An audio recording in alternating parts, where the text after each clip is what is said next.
மத்திய அரசு செய்யல, கவர்னர் கையெழுத்து போடல, நீதிபதி RSS இத சொல்றதுக்கு அவங்களுக்கு ஆட்சி. போட்டி இன்னைக்கு எடப்பாடியார் மட்டும்தான் தேர்தல் களத்தில் இருக்கிறாரு. அண்ணா திராவிட முன்னேற்ற கழக கூட்டணி மட்டும்தான் இன்னைக்கு உறுதிப்படுத்தப்பட்டு களத்தில் நிற்கும். இவ்வளவு நாள் மத்திய அரசு உங்களுக்கு கையெழுத்து போடலன்னா 2O மட்டும் கையெழுத்து போட்டுருமா? அப்பவும் பிரதமர் நரேந்திர மோடி தானே, அப்பவும் கவர்னர் RN ரவி தானே. அனைத்து இந்திய அண்ணா திராவிட முன்னேற்ற கழக ஆட்சி என்ற நிலையில் கூட்டணி அமைத்து இன்றைக்கு வேகமாக களமாடி கொண்டிருக்கிறது.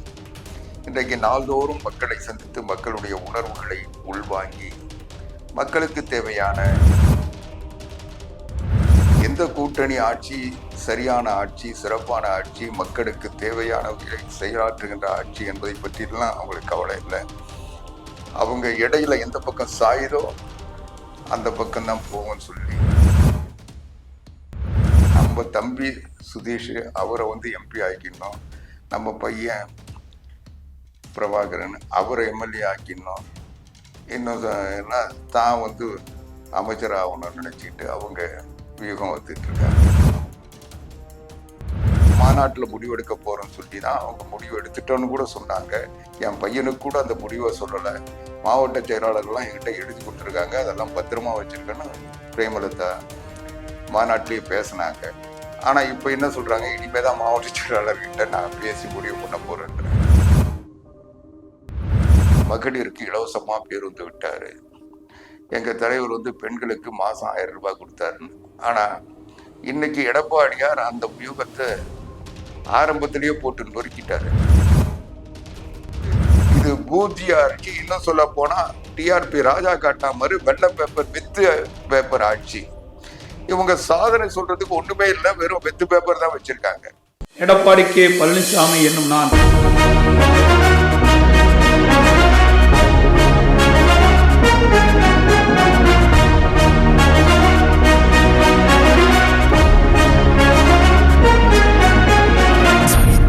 நாயகன், சாமானிய நாயகன், தமிழக தாயமீட்க உறுதி கொண்ட ஒரு மகன். வணக்கம் அன்பு உறவுகளே, நான் ஆவடிக்குமார். ஊடகங்கள் பேசாத பொருளை உங்களோடு பேச வந்திருக்கிறேன். இன்னைக்கு அனைத்து இந்திய அண்ணா திராவிட முன்னேற்ற கழகம் தேர்தல் களத்தில் புரட்சி தமிழர் எடப்பாடியார் முதலமைச்சர் அனைத்து இந்திய அண்ணா திராவிட முன்னேற்ற கழக ஆட்சி என்ற நிலையில் கூட்டணி அமைத்து இன்றைக்கு வேகமாக களமாடி கொண்டிருக்கிறது. இன்றைக்கு நாள்தோறும் மக்களை சந்தித்து மக்களுடைய உணர்வுகளை உள்வாங்கி மக்களுக்கு தேவையான கருத்துக்களை மக்களிடம் கொண்டு சேர்க்கின்ற பணியில் அனைத்து இந்திய அண்ணா திராவிட முன்னேற்ற கழகம் வேகமாக இன்றைக்கு களப்பணி ஆற்றிக் கொண்டிருக்கிறது. நாள்தோறும் மக்களை சந்தித்து மக்களுடைய திமுக ஆட்சியில் ஏற்பட்ட பாதிப்புகளை, இன்னும் சொல்ல போனால் விலைவாசி உயர்வால் மக்கள் படுகின்ற துன்பங்களை, துயரங்களை, வேதனைகளை பட்டியலிட்டு அனைத்து இந்திய அண்ணா திராவிட முன்னேற்ற கழகத்தின் தொழில்நுட்ப பிரிவு கழக தொண்டர்களோடு இணைந்து இன்றைக்கு களத்தில் இறங்கி தமிழ்நாடு முழுவதும் மக்களை தேடி சென்றிருக்கிறது. இந்த நேரத்தில் அனைத்து இந்திய அண்ணா திராவிட முன்னேற்ற கழகம், பாரதிய ஜனதா கட்சி, பாட்டாளி மக்கள் கட்சி, புதிய நீதி கட்சி, தமிழ் மாநில காங்கிரஸ், தமிழ்நாடு மக்கள் முன்னணி என்று பல்வேறு கட்சிகளோடு இணைந்து ஒரு சீரான கூட்டணியை உருவாக்கி இன்றைக்கு களத்தில் கம்பீரத்தோடு இருக்கிறது. அதனுடைய பிரச்சார பயணம் கூட தொடங்கி இன்றைக்கு பிரதமர் நரேந்திர மோடி அவர்கள் உறுதிப்படுத்துகின்ற வகையில் இன்றைக்கு எழுச்சி பயணத்தை தொடங்கி புரட்சி தமிழர் எடப்பாடியார் 182 தொகுதிகளில் பிரச்சார பயணத்தை முடித்திருக்கிறார். இப்படி நாள்தோறும் களத்தில் நின்று கொண்டிருக்கும் நேரத்தில் இன்றைக்குதான் திமுக தங்களுடைய நட்சத்திர பேச்சாளர்களை அனுப்பி பிரச்சாரம் செய்ய போகிறோம் என்று ஒரு விளம்பரத்தை செய்திருக்கிறது. இன்னும் சில கட்சிகள் இன்றைக்கு எந்த பக்கம் போவது என்று தெரியாமல், திக்கு திசை தெரியாமல் காத்திருக்கின்றன. இதில் முன்னணியில் இருப்பது தேமுதிக அதனுடைய தலைவர் பிரேமலதா விஜயகாந்த் அவர்கள் இன்றைக்கு மரியாதை தேடி எந்த பக்கத்தில் மரியாதை கிடைக்கும் என்று தேடிக்கொண்டிருப்பதாக நாள்தோறும் பேட்டி அளித்துக் கொண்டிருக்கிறார். எங்களுக்கு யார் மரியாதை தருகிறார்களோ அவர்களோடு நாங்கள் மரியாதையை எடை போட்டு பார்க்கிறோம். தராசு எந்த பக்கம் வெயிட்டாக இருக்கிறதோ அந்த பக்கம் சேருவோம் என்று சொல்லிக் கொண்டிருக்கிறார். ஆக அவர்களுடைய கட்சியினுடைய கொள்கை தமிழ்நாட்டிற்கு யார் நன்மை செய்வார்கள், எந்த கூட்டணி ஆட்சி சரியான ஆட்சி, சிறப்பான ஆட்சி, மக்களுக்கு தேவையான வகையை செயலாற்றுகின்ற ஆட்சி என்பதை பற்றிலாம் அவங்களுக்கு கவலை இல்லை. அவங்க இடையில எந்த பக்கம் சாயுதோ அந்த பக்கம்தான் போவோம்னு சொல்லி, எது எடை பலமாக இருக்கிறதோ அந்த எடைக்கு தக்கவாறு நாங்கள் கூட்டணி வைப்போம் என்று பேசிக் கொண்டிருக்கிறார். எப்பவுமே அவங்க கூட்டணி விஷயத்துல கடந்த காலங்கள்ல இதைதான் செஞ்சிருக்காங்க.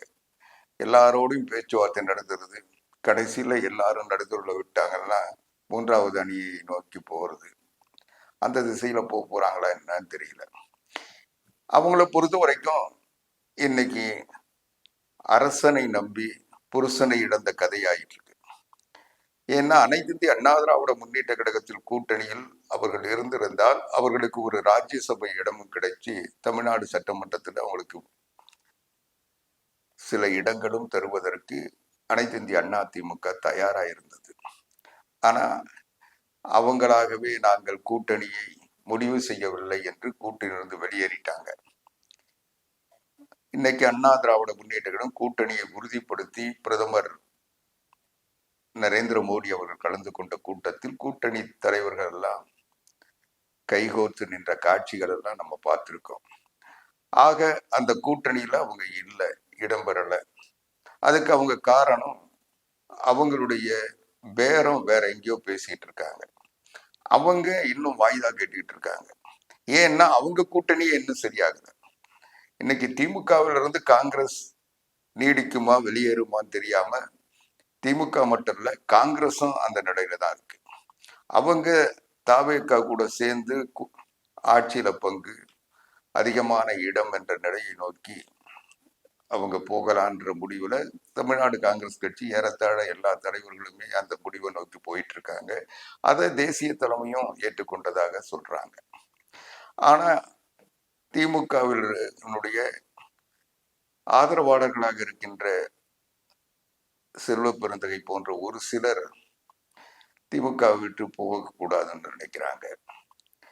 இப்போ இதுல இடையில என்னன்னா திமுக என்ன நினைக்குதுன்னா, நாம காங்கிரஸ் கட்சி தானே, ராகுல் காந்தி நம்ம சொன்னா நம்ம கூப்பிட்டா வரக்கூடியவர், நம்ம சொன்னா கேட்கக்கூடியவர், அவருக்கு ஒரு 10 சீட்டை கொடுத்து அவரை நீங்க தான் அடுத்த பிரதமர்னு சொன்னா அவர் மகிழ்ந்து போய் நம்மளை ஏத்துப்பாருன்னு திமுக நினைக்குது, ஸ்டாலின் நினைக்கிறாரு. அவங்க என்னன்னா, நீங்க காங்கிரஸுக்கு எத்தனை இடம் தர போறீங்கன்னு நீங்க முதல்ல சொல்லுங்கன்னு கேட்கிறாங்க. அதை சொல்றதுக்கு ஒரு குழுவையும் அமைச்சாங்க. அந்த குழுவை இவங்க வாசல்லையே வச்சு, வந்தீங்களா காஃபி டீ சாப்பிட்டு போயிட்டே இருங்க, நீங்க எல்லாம் பேசாதீங்க, நாங்க மேல பேசிக்கிறோம்னு சொல்லி அனுப்பி விட்டாங்க. அதுக்கு பிறகு தொடர்ந்து காங்கிரஸ் கட்சியை சார்ந்த பல்வேறு தலைவர்கள் பேச ஆரம்பிச்ச உடனே இவங்க போய் கனிமொழியை அனுப்பி தேசிய தலைமையை சரிப்படுத்தலாம்னு நினைச்சு அவங்க முயற்சி பண்ணிட்டு இருக்காங்க.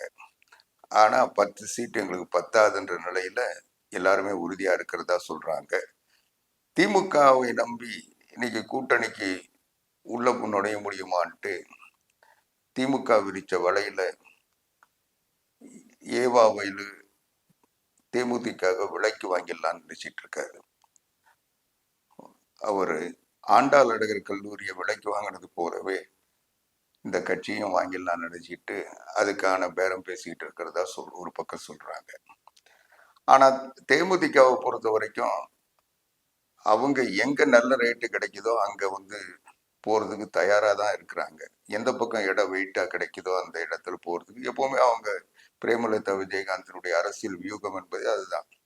அங்க ஒரு 5 பேர் 6 பேர் சட்டமன்ற உறுப்பினர் ஆகி சட்டமன்றத்துக்கு போய் நமக்கு என்ன பெரிய பணம் சேர்க்க போறாங்க, நம்முடைய நடவடிக்கை பிடிக்காம அவங்க கட்சி மாறி நாளைக்கு சந்திரகுமார் போல திமுகவுக்கு போயிடுவாங்க, பாண்டியராஜன் போல அதிமுகவுக்கு போயிடுவாங்க. அதனால இவங்களெல்லாம் வளர்த்து விடுறதை விட நம்ம தம்பி சுதீஷ் அவரை வந்து எம்பி ஆக்கிடணும், நம்ம பையன் பிரபாகரன் அவரை எம்எல்ஏ ஆக்கிடணும், இன்னும் தான் வந்து அமைச்சர் ஆகணும்னு நினைச்சிட்டு அவங்க வியூகம் வந்துட்டு இருக்காங்க. அவங்களுக்கு இவங்க 3 பேருடைய எதிர்காலத்தை பத்தி தான் கவலையே தவிர அந்த கட்சியில உழைச்ச தொண்டர்களோ அல்ல அந்த கட்சியில இருக்க நிர்வாகிகளை பத்தி அவங்களுக்கு கவலை இல்லை. ஏன்னா அவங்களெல்லாம் நிக்க வச்சு ஜெயிக்க வைக்கிறதுனால அல்லது அவங்களுக்கு செலவு பண்றதுக்கு இவங்க எப்பவுமே தயாரா இருந்தது இல்லை. வேட்பாளர்கள் நிறுத்தினா கூட எந்த கூட்டணியில் நிறுத்துறாங்களோ அந்த கூட்டணி கட்சிகள் தான் இந்த வேட்பாளருக்கு தேவையான செலவுகளை செய்யணுன்றது தான் அவங்களுடைய ஒப்பந்தமா எப்பவுமே இருக்கும். அந்த வகையில அதுல கூட அவங்களுக்கு தர வேண்டிய செலவு தொகையை கூட இவங்க மொத்தமா வாங்கிக்கணும், அந்த வேட்பாளர்களுக்கு கூட சரியா தந்ததா வரலாறு இல்லை. இப்படி இன்றைக்கு தேர்தலை தன்னுடைய வருமானத்தை ஈட்டுகின்ற தன்னுடைய குடும்பத்து வாரிசுகளை வளப்படுத்துகின்ற ஒரு நிலையில தான் அவங்களுடைய பேச்சுவார்த்தைகள் எப்பவுமே இருக்கும், இப்பவும் இருக்கும். இன்னைக்கு நான் முதல்ல சொன்னது போல அரசரை நம்பி புருஷனை கைவிட்டா மாதிரி அதிமுகவினுடைய கூட்டணியில் இருப்பதை இழந்து விட்டு இப்போ இனிமே சேர்றதுக்கு வழி இருக்கான்னு பாக்குற நிலைக்கு போயிருக்காங்க.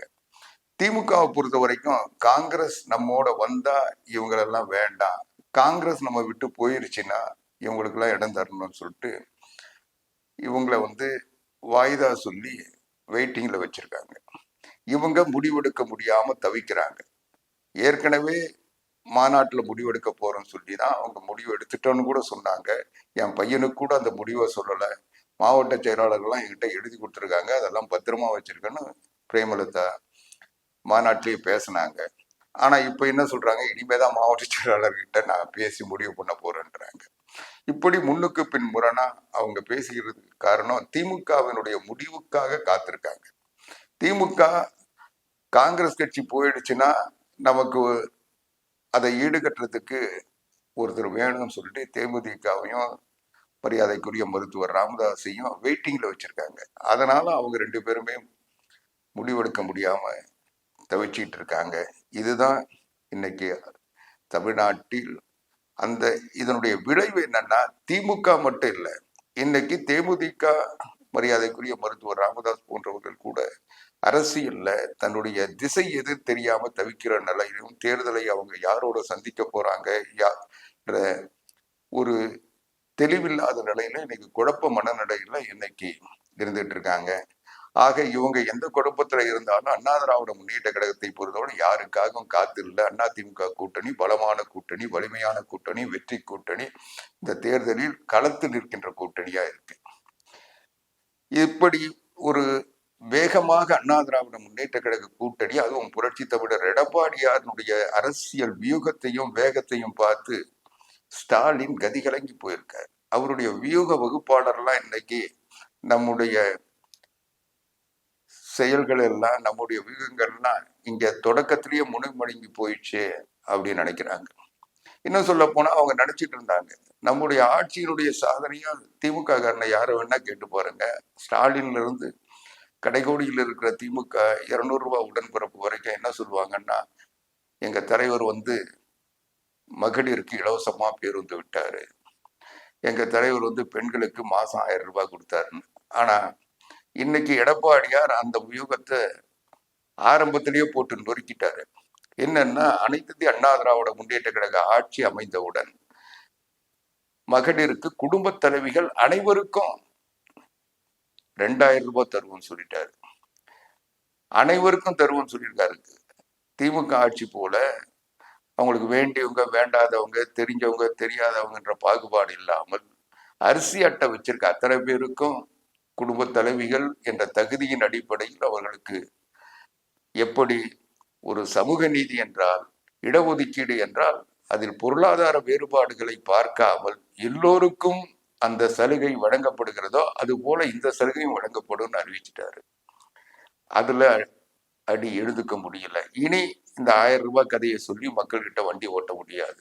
அது கூட 28 மாசம் கழிச்சு, அதுவும் முதல்ல 1 கோடி பேருக்கு தந்தாங்க, அதுக்கப்புறம் இப்போ ஒரு 17 லட்சம் பேருக்கு தர்றதா சொல்லியிருக்காங்க, அதுவும் இன்னும் தரல. இப்படி இவங்க போட்ட இந்த டிராமா எல்லாம் எடப்பாடியாருடைய ஒரே ஒரு தேர்தல் அறிக்கை, அந்த முன்னோட்ட அறிக்கையிலே நொறுங்கி போச்சு. சரி, அதுதான் போச்சு, நாங்க பெண்களுக்கு இலவசமா பயண பேருந்து விட்டோம்னு சொல்லிட்டு இருந்தாங்க. அதுலயும் இன்றைக்கு புரட்சி தமிழர் எடப்பாடியார் மிக தெளிவா சொல்லிட்டாரு, நாங்க போன தேர்தல்ல 50% கட்டணத்தில் பெண்களுக்கு பேருந்து பயணத்துக்கு ஆட்சிக்கு வந்தவுடன் செய்ய போறோம்னு சொன்னோம். ஆனா திமுக இலவச பேருந்துன்னு சொல்லிட்டாங்க. சரி, பரவாயில்ல. இப்போ பெண்கள் ஆண் இத கொடுத்ததுல அவங்க என்ன சொல்றாங்கன்னா, பெண்களுக்கு இலவச பேருந்து கௌரவமா சொன்னா பரவாயில்ல. பொன்முடியில இருந்து அங்க இருக்கிற திமுகவினுடைய உடன்பிறப்பெல்லாம் என்ன சொல்றாங்கன்னா, ஓசி பஸ் பொம்பளைங்களுக்கு எல்லாம் ஓசி பஸ் விட்டோன்றான். ஆக இது ஆணாதிக்க சமுதாயத்தின் ஆண்களுடைய இந்த ஆணாதிக்க மனப்பான்மையில் சொல்லப்படுகின்ற வார்த்தை. அதனாலதான் புரட்சி தமிழர் எடப்பாடியார் இனி இத பெண்களுக்கு மட்டும் இருக்கிறதுனாலதான் ஆண்கள் இதை ஒரு ஏளனப்படுத்துறீங்க, கேவலப்படுத்துறீங்க, கொச்சைப்படுத்துறீங்க, அவங்களுடைய உரிமையை நீங்கள் இழிவாக பேசுறீங்க, அதனால ஆண்களுக்கும் அந்த பஸ்ல பயணம் செய்கிற அனுமதி தர ஆட்சிக்கு வந்த உடனே தரேன்னு சொன்ன உடனே அதுலயே அடி. இனி இந்த லிப்டிக்ஸ் பஸ் எல்லாம் இன்னைக்கு லிப்டிக்ஸ் பூசாமையே இருக்கும், எல்லாரும் போலாம். இந்த லிப்டிக்ஸ் பஸ்ல லிப்டிக் பூசி அது பெண்களுக்குன்னு ஒரு தனியா முத்திரையை குத்தாதீங்கன்னு சொல்லி இன்னைக்கு அதுலயும் ஒரு மரணடி கொடுத்துட்டாரு. இன்னைக்கு அவர் இன்னைக்கு வீடற்றவர்களுக்கு மாநிலம் முழுவதும் இன்றைக்கு வீடு கட்டுகின்ற திட்டத்தை அறிவிச்சு எல்லாருக்கும் வீடு, ஏற்கனவே அம்மா பசுமை திட்ட வீடுகள் தந்து தமிழ்நாடு முழுவதும் கிராம பகுதிகளில் புரட்சி தலைவி அம்மா அவர்கள் கொண்டு வந்த இந்த பசுமை திட்ட வீடுகள், இயற்கையான எரிவாயு மின்சாரம் தந்த அந்த வீடுகள் திட்டம் இன்னைக்கு எல்லா குடிமக்களுக்கும் இடம் வச்சிருக்கவங்களுக்கு வீடு கட்டி தருவோம், இடம் இல்லாதவர்களுக்கு அரசே வாங்கி அடுக்குமாடி குடியிருப்புகள் கட்டி தருவோம் சொல்லி எடப்பாடியார் அறிவிச்சு. இப்படி இன்றைக்கு புரட்சி தமிழர் எடப்பாடியார் அறிவித்த இந்த வாக்குறுதிகள் திமுகவினுடைய வியூக வகுப்பாளர்களை இன்னைக்கு திக்குமுக்காடி திணற வச்சிருச்சு. இதனால இப்ப என்ன சொல்றாங்கன்னா, போட்டி இன்னைக்கு எடப்பாடியார் மட்டும்தான் தேர்தல் களத்தில் இருக்கிறாரு, அண்ணா திராவிட முன்னேற்ற கழக கூட்டணி மட்டும்தான் இன்னைக்கு உறுதிப்படுத்தப்பட்டு களத்தில் நிற்குது.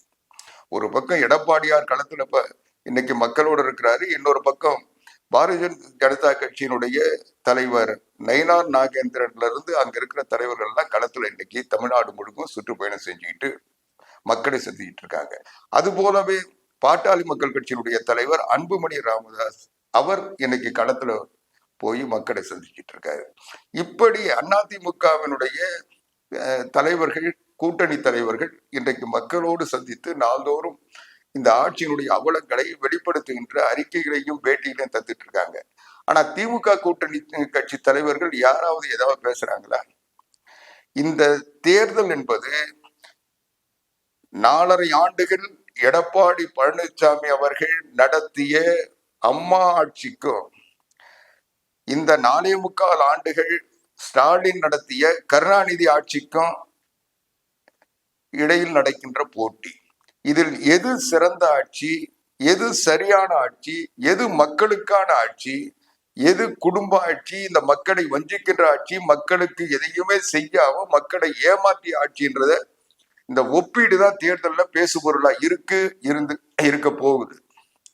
ஆனா ஸ்டாலின் என்ன நினைக்கிறாரு, எடப்பாடி பழனிசாமி அவர்களுடைய ஆட்சியோடு ஒப்பிடுகின்ற பொழுது ஸ்டாலின் அரசு பலமிழந்த அரசு, ஒப்பனை அரசு, போட்டோ ஷூட் அரசு, விளம்பர மாடல் அரசு.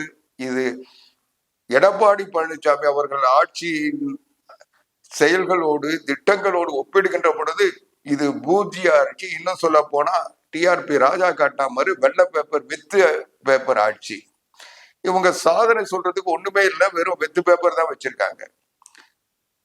சாதனை செய்யலனாலும் பரவாயில்ல, அண்ணா திராவிட முன்னேற்ற கழகத்தில் ஆட்சியில் இருந்த நல்ல திட்டங்களாவது தொடர்ந்து இருக்கானா? அதுவும் இல்லை. தாலிக்கு தங்கம் கொடுக்கிற திட்டமா இருந்தாலும், கிராம பகுதிகளில் கால்நடைகள் ஆடு மாடு கோழி வணங்குகின்ற திட்டம் போன்ற திட்டங்களாக இருந்தாலும், அம்மா மினி கிளினிக் வழியாக ஒவ்வொரு கிராமம் தேடி மருத்துவம் பார்க்கின்ற அந்த அம்மா மினிக்ளின் திட்டமா இருந்தாலும் இது போல எல்லா தங்கன் தாலி தருகின்ற திட்டம் இப்படி பள்ளிக்கூட மாணவிகள் +2 +1 மாணவர்கள் கல்லூரியில் படிக்கின்ற மாணவர்களுக்கு தந்த மடிக்கணியில் வழங்குகின்ற திட்டமா இருந்தாலும் அவர்கள் படிக்கிற காலத்துல பள்ளியில் சேர்ந்த அந்த கல்வியாண்டு தொடங்கின உடனே அம்மா ஆட்சியில தரப்பட்டது. புரட்சி தமிழர் எடப்பாடியார் ஆட்சியில் தந்தது. இன்னைக்கு இந்த ஆட்சி பள்ளிக்கூடத்துல இருந்து கல்லூரியில் இருந்து படிச்சு முடிஞ்சு வெளியே போறவங்களுக்கு இன்னைக்கு லேப்டாப் தந்திருக்காங்க.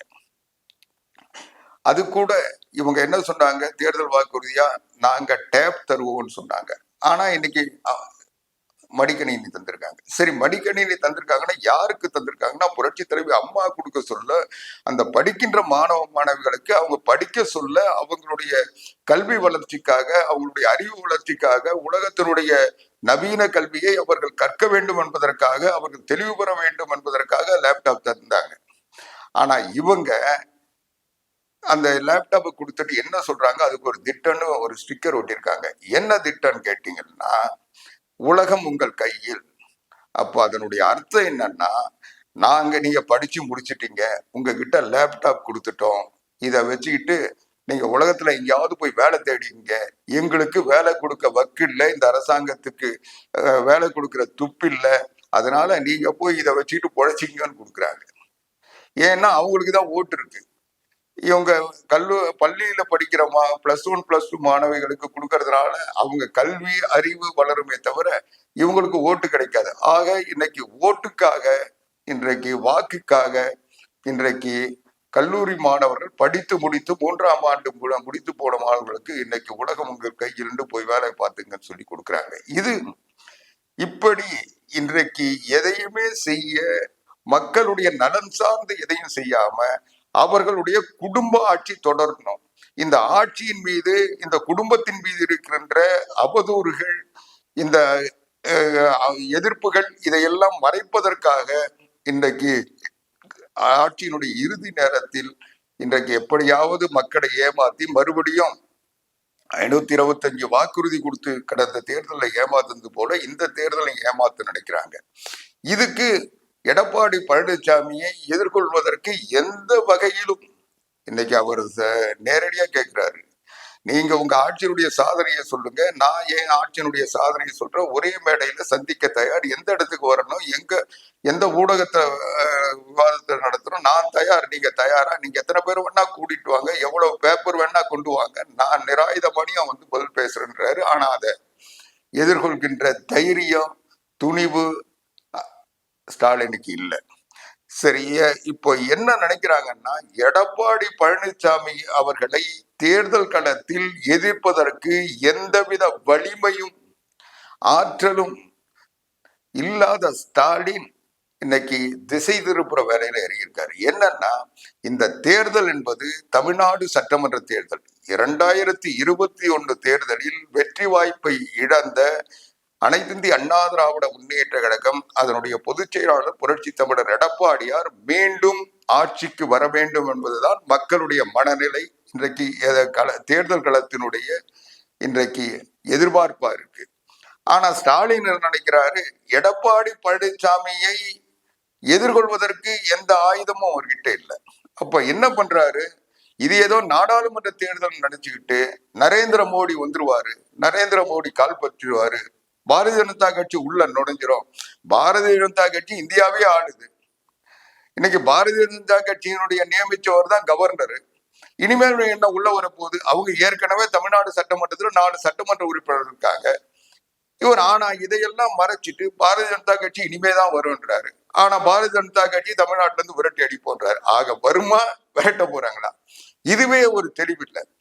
அவங்களுடைய நோக்கம் என்னன்னா, பாரதிய ஜனதா கட்சி என்ற பூதம் இருக்கு, டெல்லியில இருந்து பாரதிய ஜனதா கட்சி தமிழ்நாட்டுக்கு படையெடுத்து கைப்பற்றுவாங்க, அவங்கள உள்ள விடக்கூடாது அப்படின்னு சொல்லி அதுக்கு எடப்பாடி பழனிசாமி ஆதரவா இருக்கிறாரு. அதிமுக அதுக்கு பயந்து போய் அவங்களுக்கு அடிமையா இருக்குன்னு சொல்லி ஒரு போலியான, பொய்யான, எந்தவித உண்மையும் இல்லாத, இன்னும் சொல்ல போனால் அரசியல் நாகரிகமற்ற அவதூறுகளை ஸ்டாலின் தொடர்ந்து பரப்பிட்டு வர்றாரு.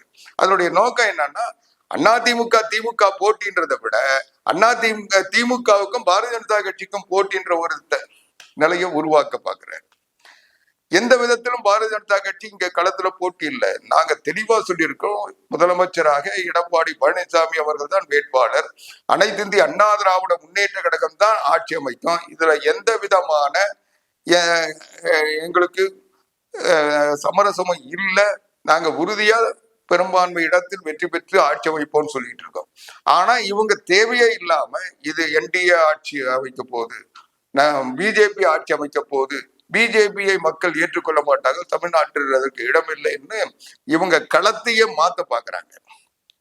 அதுக்கு இவங்க திருப்பரங்குன்றத்துல தேவையில்லாத உயர் நீதிமன்றத்தினுடைய உத்தரவை மீறி அங்க மாவட்ட ஆட்சித்தலைவர், அங்க இருக்கிற கோயில் நிர்வாக அலுவலர், அங்க இருக்கிற காவல்துறை கண்காணிப்பாளர் அவங்களெல்லாம் செயல்பட வச்சு இன்றைக்கு கண்டெம்ட் ஆஃப் கோர்ட் இன்றைக்கு அதை வழக்கு கேட்டா அவர் RSSனாங்க. இவங்க மேல்முறையீடு பண்ணாங்க. மேல்முறையீடு பண்ணப்போ 2 உச்சநீதிமன்ற நீதிபதி அதே அவங்களும் அதை கண்டிச்சு தீர்ப்பு சொல்றாங்க. சரி, இவர் RSSனா அந்த 2 நீதிபதி என்ன RSSா?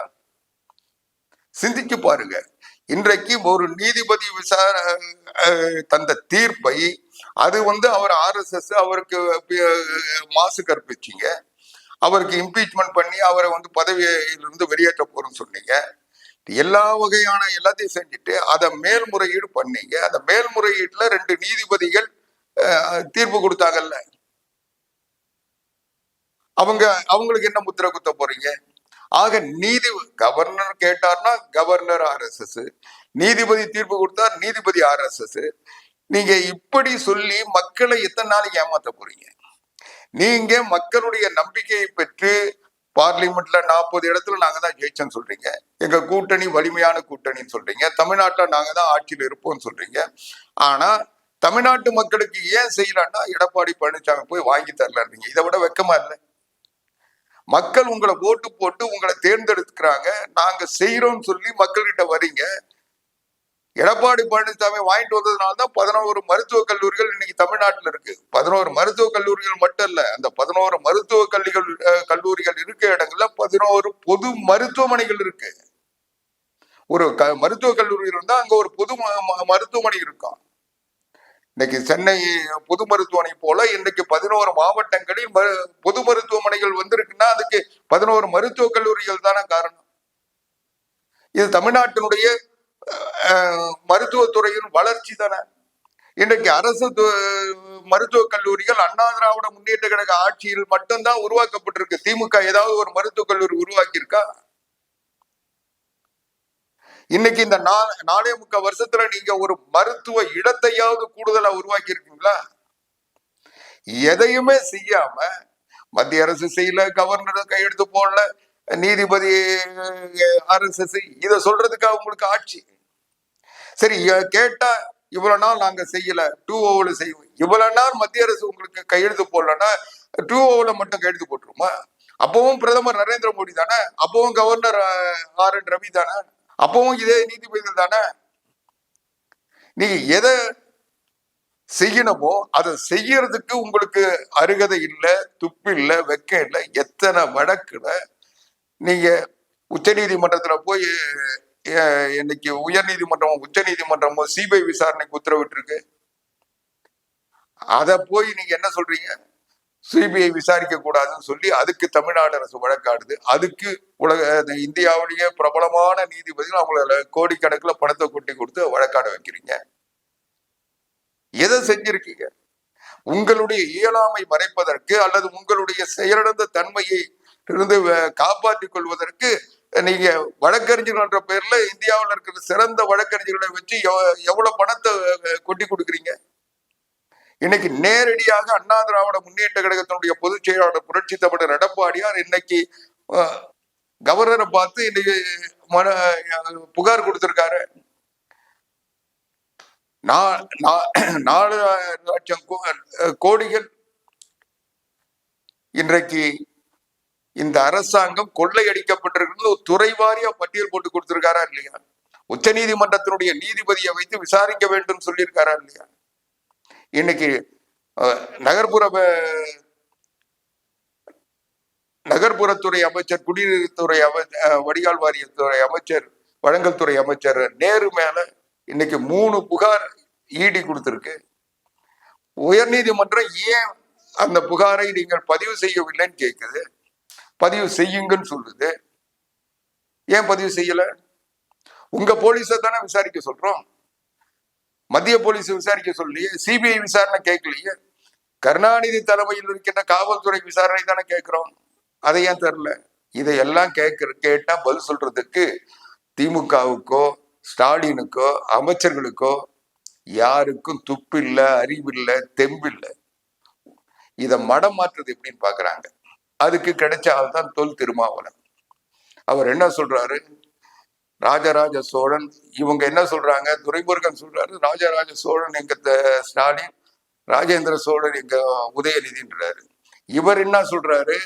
ரெண்டு பேர் ராஜராஜ சோழனா ராஜேந்திர சோழனா தமிழனே இல்லை, அவர் பேரே தமிழ் இல்லை. இதுவா இப்ப பேசுகிறோம்? இன்றைக்கு ராஜராஜ சோழனும் ராஜேந்திர சோழனும் தமிழுக்கு எதுவுமே செய்யல. அவங்க ஆரியத்தை வளர்த்தாங்க, அவங்க சமஸ்கிருதத்தை காப்பாத்தினாங்க, தமிழுக்கு என்ன செஞ்சாங்கன்னு கேட்கிறாரு. அது என்ன தமிழ் பேரா? முதல்ல அவங்க பேரு தமிழ் பேரா? இதை கேட்கறதுக்கு திருமாவளவனுக்கு கொஞ்சமாவது கூச்சம் இருக்க வேண்டாம். கருணாநிதி தமிழ் பேரா? ஸ்டாலின் தமிழ் பேரா? உதயநிதி தமிழ் பேரா? பேர் மாத்துறதுனால.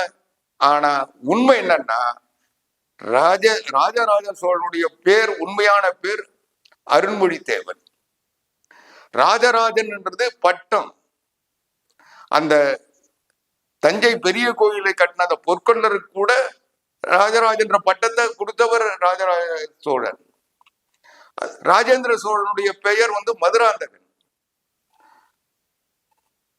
அவருக்கு கிடைச்ச பட்டம் அன்றைக்கு ராஜான்றது.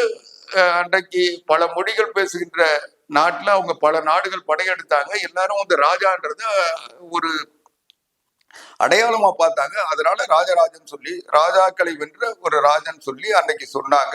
ஆனா இன்னைக்கு அது தமிழ் பேர் இல்லைன்னு புதிய ஆராய்ச்சி செஞ்சு திருமாவளவன் பேசியிருக்காரு. இது எந்த வகையில நியாயம்? இன்னைக்கு திராவிடன்றது தமிழ் சொல்லா? எது தமிழ் சொல்லு, எது வடமொழி சொல்லு? இன்னைக்கு வரைக்கும் விளக்கம் சொல்ல முடியுமா? ஒரு பெயர் தமிழ் மொழி இல்லை என்று சொல்வதாலே அவங்க தமிழர்கள் இல்லைன்னு ஆக்கிட போறீங்களா? இன்னைக்கு ராஜேந்திர சோழன் தமிழனா இல்லையான்னா, ராஜேந்திர சோழனை கொண்டாடுகின்ற ஸ்டாலினே ராஜேந்திர சோழன் எதுக்கு சொல்றீங்க? ராஜராஜ சோழன் எதுக்கு சொல்றீங்க? உதயநிதி ராஜேந்திர சோழன் எதுக்கு சொல்றீங்க? அது ஒரு சிறப்பு பெயர்ன்றதுனால சொல்றீங்க. அதுக்கப்புறம் அவங்கள ஏன் தாழ்த்தி பேசுறீங்க? சிந்தித்து பாருங்க. இன்றைக்கு இதுக்கு வேற ஒண்ணும் காரணம் இல்லை. இன்னைக்கு தேர்தல் களத்தில் நியாயமான பிரச்சனைகளை, மக்களுடைய பிரச்சனைகளை சொல்லி மக்களை சந்திப்பதற்கு இவங்க கிட்ட எந்த வகையான ஆயுதமும் இல்லை, பேசுபொருள் இல்லை. அதனால எதையாவது சொல்லி பாரதிய ஜனதா கட்சி வந்துடக்கூடாது, அவங்க காலை வச்சிடக்கூடாது, கையை வச்சிடக்கூடாது. அந்த பக்கம் ஒரு பக்கம். இன்னொரு பக்கம் இவங்க தமிழனா அவங்க தமிழனா? இந்த கேள்வி உங்களை நோக்கி திரும்புறதுக்கு எவ்வளவு நேரம் ஆகும்? இந்த கேள்வியை கேட்டா ஒவ்வொருத்தரும் பதில் சொல்ல வேண்டிய நிலையில வந்துடுவீங்க. இல்ல, இன்னைக்கு யார் தமிழ், யார் தமிழ் பேரை வச்சிருக்கீங்க? சிந்திச்சு பாருங்க. கருணாநிதி குடும்பத்துல ஒருத்தருக்காவது தமிழ் பேர் இருக்கா?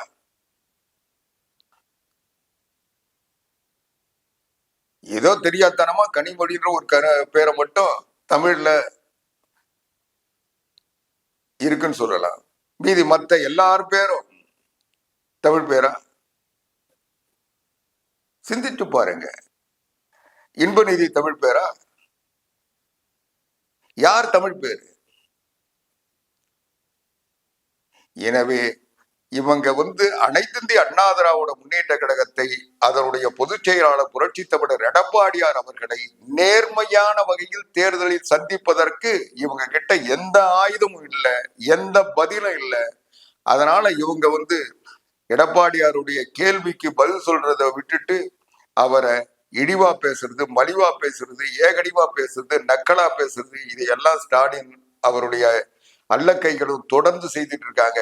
இதனுடைய விளைவு என்னன்னா, எப்படி சட்டமன்றத்தில் எடப்பாடியார் முதலமைச்சராக சட்டமன்ற கட்சி தலைவராக தேர்ந்தெடுக்கப்பட்ட போது நம்பிக்கை வாக்கு பெறுகின்ற பொழுது அவரை நான் வீழ்த்தி காட்டுகிறேன் என்று சவால் விட்டு போன ஸ்டாலின் சொக்காயை கிழிச்சிட்டு போய் கவர்னர் கிட்ட என்ன அடிச்சுட்டாங்கன்னு புகார் கொடுத்து அழுதாரோ, அந்த நிலைமையை இந்த தேர்தல் தமிழ்நாட்டு மக்கள் உருவாக்குவார்கள். இந்த தேர்தலுக்கு பிறகு சட்டையை கிழித்துக் கொண்டு ஸ்டாலின் அலைகின்ற நாள் நிச்சயம் வரும்.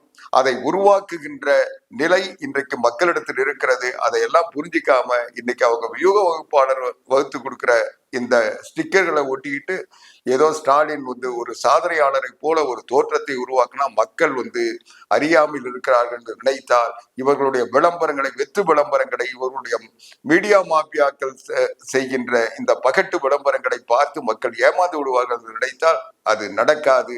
இந்த தேர்தலில் திமுக துடை தெரியப்படும். அதற்குரிய வியூகத்தை அனைத்து இந்திய அண்ணா திராவிட முன்னேற்ற கழக கூட்டணி இன்றைக்கு களத்தில் நின்று சாதித்துக் கொண்டிருக்கிறது. அதை சந்திக்கின்ற ஆற்றலற்ற நிலையில் தான் இன்றைக்கு புலம்பலும் கூட்டணி அமைக்க முடியாத ஒரு பரிதாப நிலையில் இருக்கிறது. அவர்கள் இன்றைக்கு பலமிழந்தவர்கள் என்பதை இந்த தேர்தல் முடிவுகள் காட்டும். அதுவரை பொறுத்திருப்போம். நன்றி, வணக்கம். இந்த நிகழ்ச்சி உங்களுக்கு பிடிச்சிருந்தா லைக் பண்ணுங்க, ஷேர் பண்ணுங்க, மறக்காம சப்ஸ்கிரைப் பண்ணுங்க. நீங்க பாக்குறதோட மட்டும் இல்லாம இந்த நிகழ்ச்சியை உங்களுடைய நண்பர்கள், உறவினர்கள் அனைவரையும் பார்க்க சொல்லி மறக்காம சப்ஸ்கிரைப் பண்ண சொல்லுங்க. உங்களுடைய மேலான கருத்துக்களை கருத்து பெட்டியில் பதிவு செய்யுங்க.